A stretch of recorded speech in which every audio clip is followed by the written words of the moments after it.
वो अपना मुंह छिपाता है, वह कभी नहीं देखेगा। नहीं देखेगा, अपना मुंह छिपाता है। हाँ, ये कहा मिट्टी धूल रख, मिट्टी मनुष्य है, इसे अपना मुंह छुपाएगा। वो मुंह इसको छुपाना चाहिए।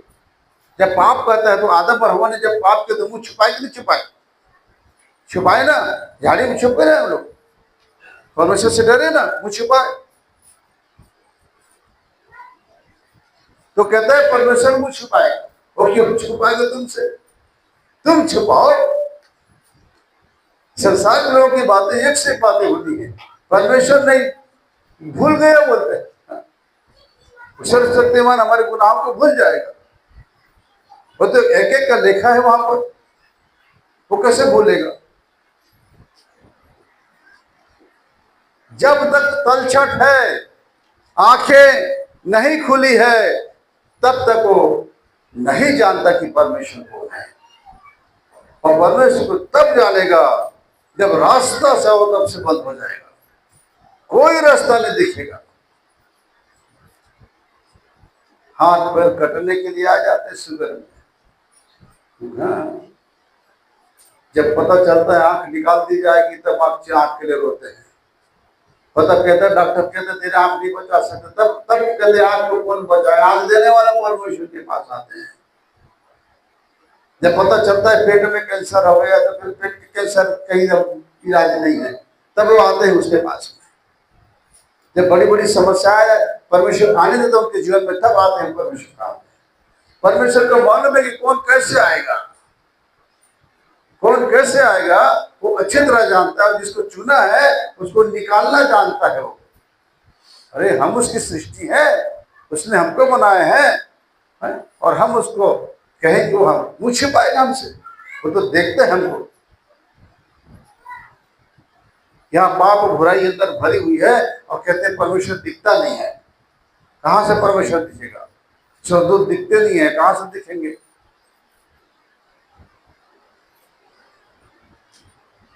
उसकी आवाज सुनाई देती, कहां सुनाई देगा? वो तो कान बहरे हैं इनके, कान बंद है, आंख बंद है।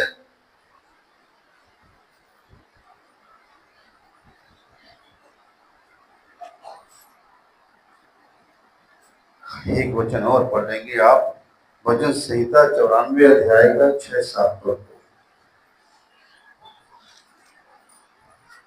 वे विधवा और परदेशी का घात करते और अनाथों को मार डालते हैं और कहते हैं या न देखेगा, याकूब का परमेश्वर विचार न करेगा।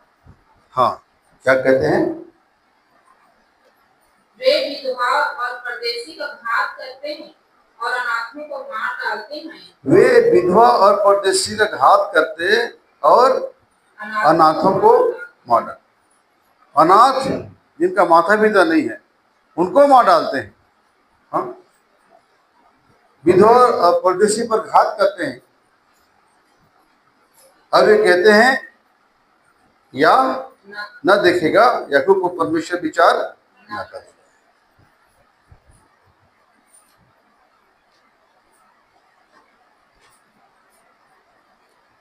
तुम जो प्रजा में पशु सरीखे हो, निचाट पद में, विचार करो और हे मूर्खों तुम कब बुद्धिमान हो जाओगे?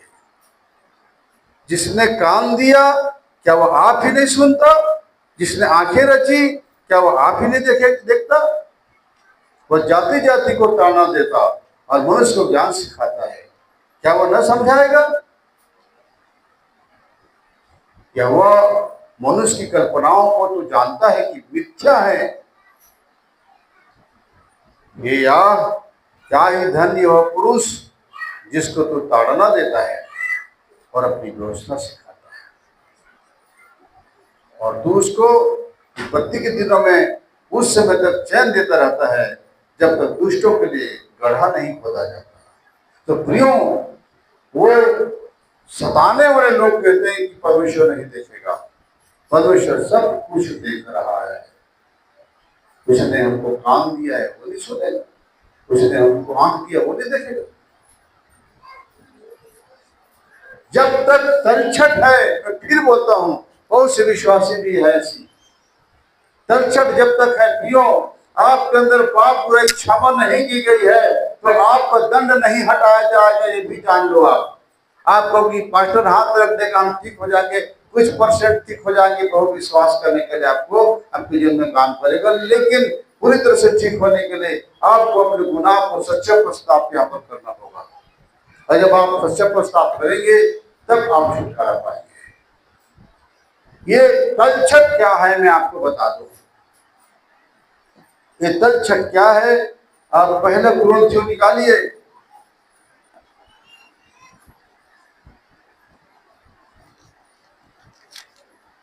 5 अध्याय 6 और 7 पर पढ़ेंगे। तुम्हारा घमंड करना अच्छा नहीं। क्या तुम नहीं जानते कि थोड़ा सा खमीर पूरे गूथे हुए आटे को खमीर कर देता है? हाँ, थोड़ा सा खमीर पूरे गूथे हुए आटे को खमीर कर देता है। थोड़ा सा खमीर, खमीर का मतलब खट्टापन। खमीर मतलब खट्टापन।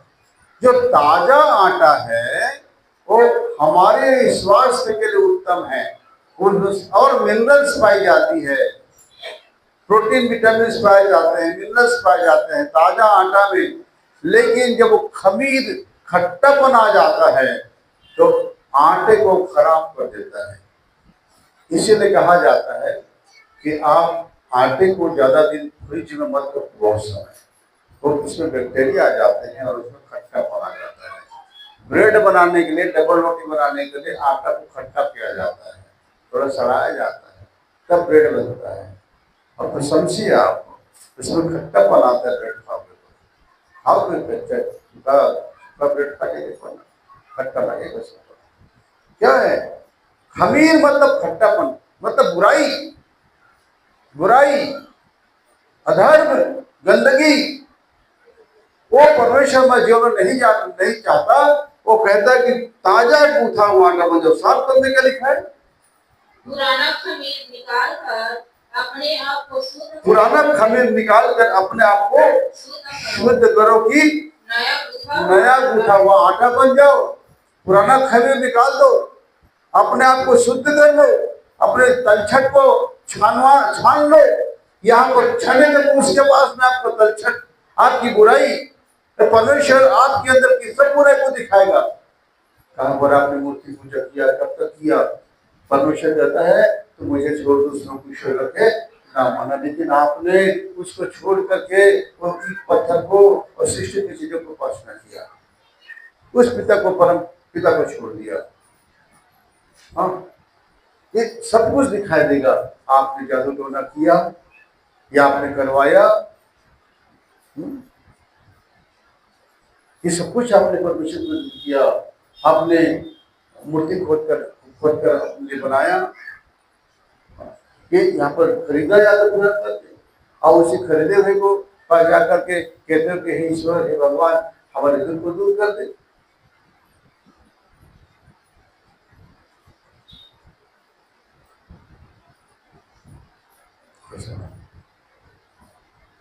₹150 में मूर्ति लेकर आए हो और उसको कह कि भगवान ठीक कर देगा,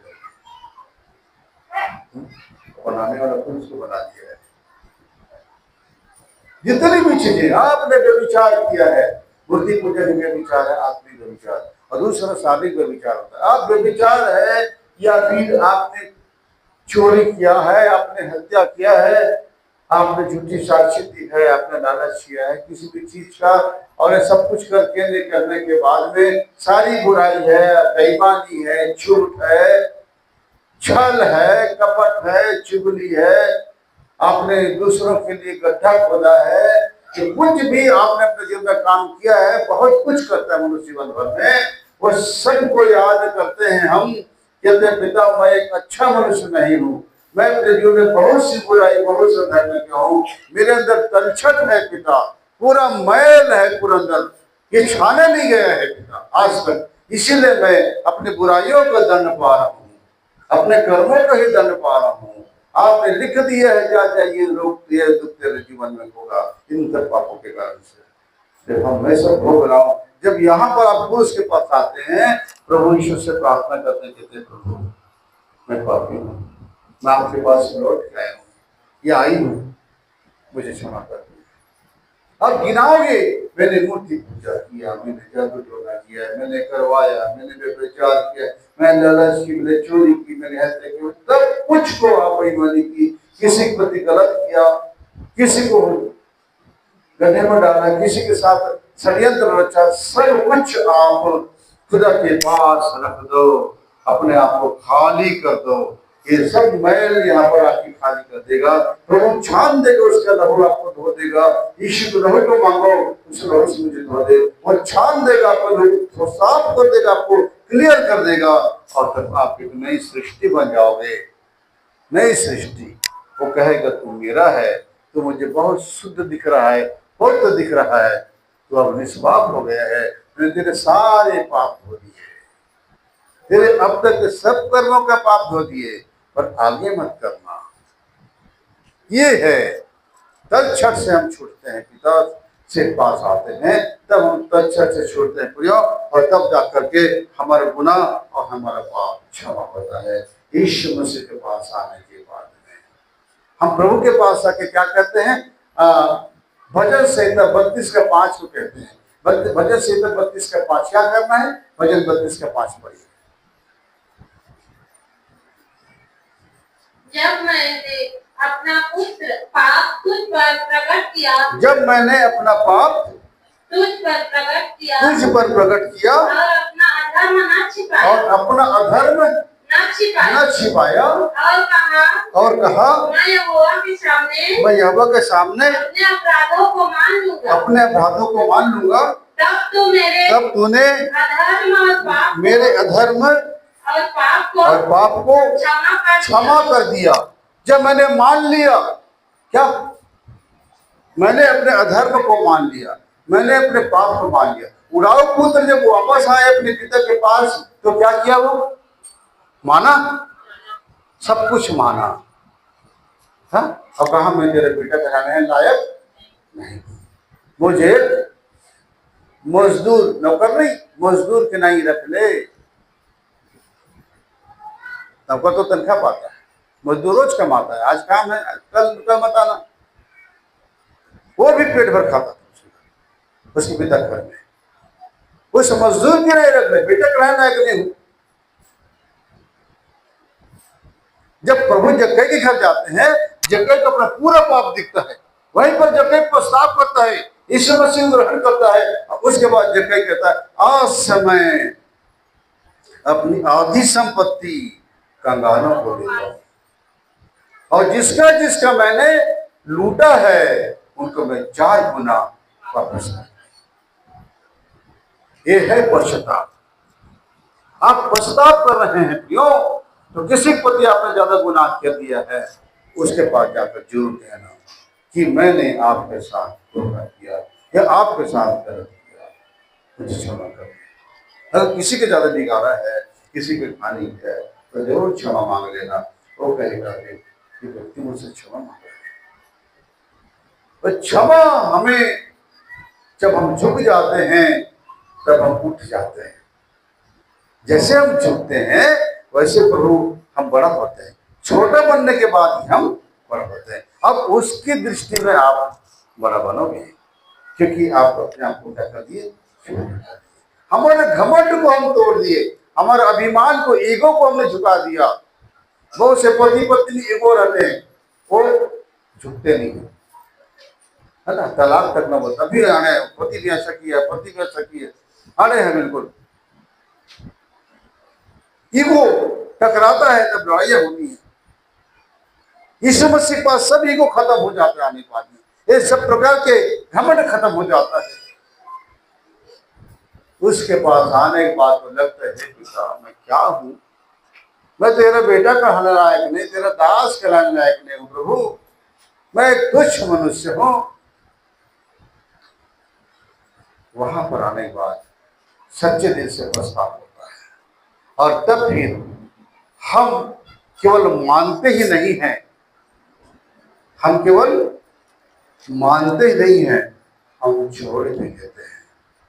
केवल मानना नहीं है, इसमें लिखा है जब मैंने अपना पाप तुझ पर प्रकट किया और अपना अधर्म न छिपाया और कहा कि मैं यहोवा के सामने अपने अपराधों को मान लेते, क्षमा करता है वो। लेकिन मानते वो सिर्फ रोज नहीं मानने का, रोज मान रहे लेकिन छोड़े नहीं रहे। क्या करना है? नीति वचन 28 का 13, नीति वचन 28 का 13। जो अपने अपराध छिपा रखता है उसका कार्य सफल नहीं होता। जो अपना अपराध छिपा रखता है उसका कार्य सफल नहीं होता। परंतु जो उनको मान लेता है और छोड़ भी देता है उस पर दया की जाएगी। देखिए, जो अपने अपराध छिपा रखता है उसका कार्य सफल नहीं होता। रोज मान रहे हैं प्रभु मुझे क्षमा कर, मैं फलाना काम किया, मैंने किया, लेकिन फिर जाकर वही काम कर रहे हैं। आज के बाद मैं चुगली नहीं करूंगा, सुबह होता ही आप किसी घर में जाकर चुगली कर रहे हो। आज के बाद मैं गाली नहीं दूंगा, सुबह होता ही आप गाली दे रहे हो। कोई भी समस्या आ रही है गाली निकल रहे हैं मुझसे। केवल मानना नहीं है, क्या करना है? छोड़ना। यहाँ पर 28 के 13 में क्या लिखा है? नीति वचन 28 13 में, जो अपने अपराध छिपा रखता है उसका कार्य सफल नहीं होता, परंतु जो उसको मान लेता और छोड़ भी देता है उस पर छोड़ेंगे तब प्रभु के। अब ये बदल गया है, ये बदल गया है। मान के क्या करना है? छोड़ देना है। और अय्यूब के पुस्तक में लिखा है 34 अध्याय का 31 और 32 में,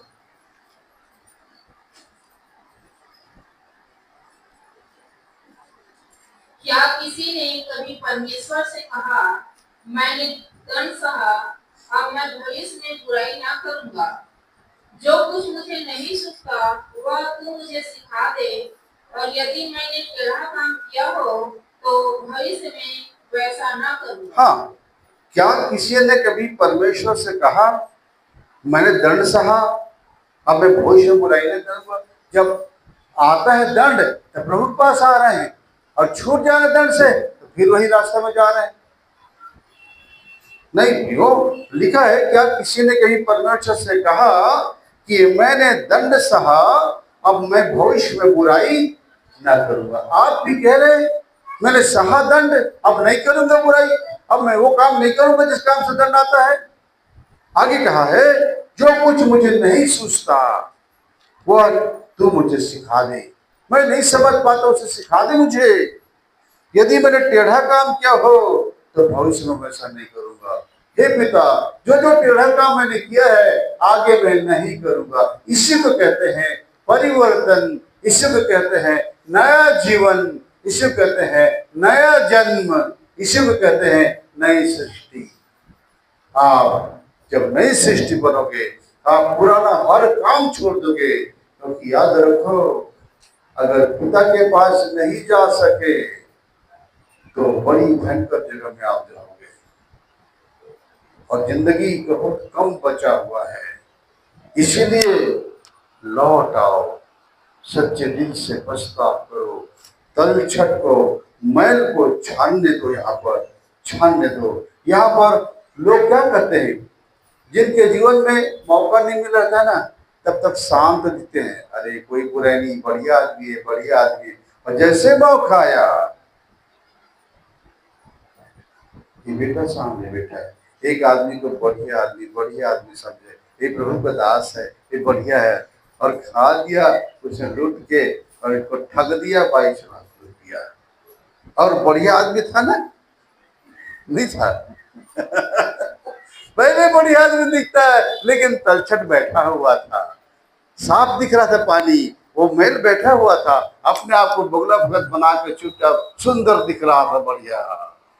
बगुला मतलब एक टाइम में जो बगुला खड़ा रहता है ना मछली पकड़ने के लिए, तो भगत दिखता है, भगत है ना। और जब बोलता है तो करता है, तब समझ आता है भगत नहीं है रे, बोल फूल गई। लड़ाई करते फट लड़ाई लड़ने भूल जाता है।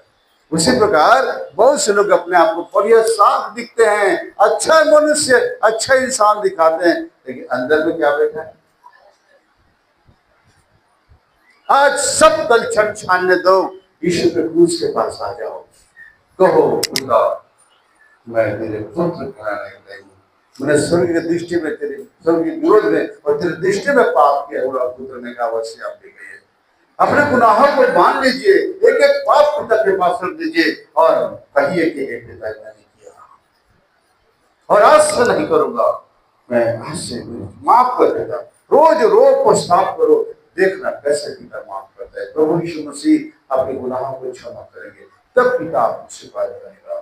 तब मृत्यु के बाद आपका आत्मा उस पिता के पास जाएगा, मोक्ष में, उद्धार में, मुक्ति में। हालेलुया। प्रभु आप सब पास छोटा सा लिया हूं।